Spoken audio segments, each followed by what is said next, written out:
มาสบายดีทุกท่านวันนี้ทางห้างของพวกเขามีรถมานำเสนออีกหนึ่งรุ่นเป็นรถหากันได้มาใหม่ๆเลยเนาะหากันซื้อมาเมื่อกี้นี้เป็นแรงยูเซอร์ปาโดเลยคันนี้หากันใหม่ๆสดๆใหม่ๆฮ้อนๆเลย2018คันนี้มาเบิ่งกันได้เลย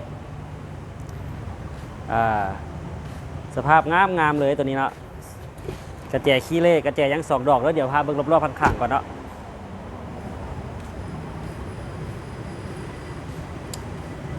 งามเลยด้านหลังก็ยังไม่ใหม่ใหม่เลย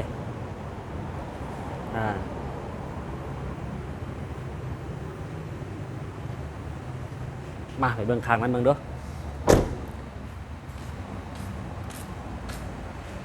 ใหม่เลยข้างนี้ก็ได้นะสีเดิมงามๆเลยว้าแต่เบิ่งภายนอกแล้วเขาผ่าใครเบิ่งภายในให้เบิ่งคันนี้จะได้ถ่ายตอนแรงมันจากมืดน้อยนึงละข้างในงามๆเลย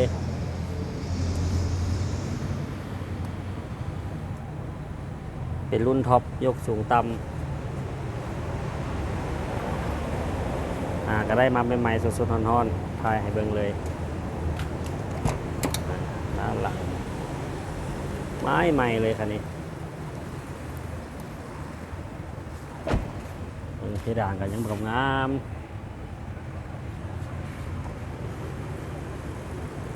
จะพาไปไขเบิ่งฟ้ากันก่อน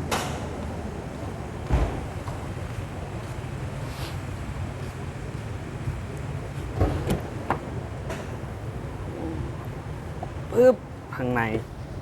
ใหม่ๆเลยคันนี้ฟูออปชั่นยกสูงต่ำเต็มระบบเดี๋ยวสตาร์ทให้เบิ่ง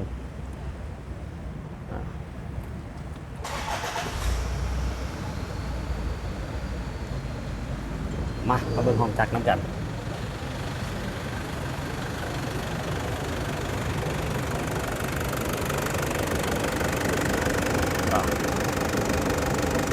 ขนาดบัวฮันได้ล่างแล้วนี่นะมาใหม่ๆสดๆร้อนๆทายให้เบิ่งเลยสุดยอดความใหม่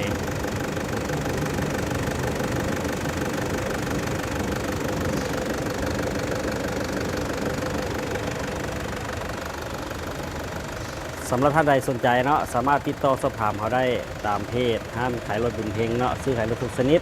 หรือว่าเป็นเบอร์โทรก็ได้เดี๋ยวเขาแปะเบอร์โทรใส่อยู่ในด้านรูปเนาะขอขอบใจ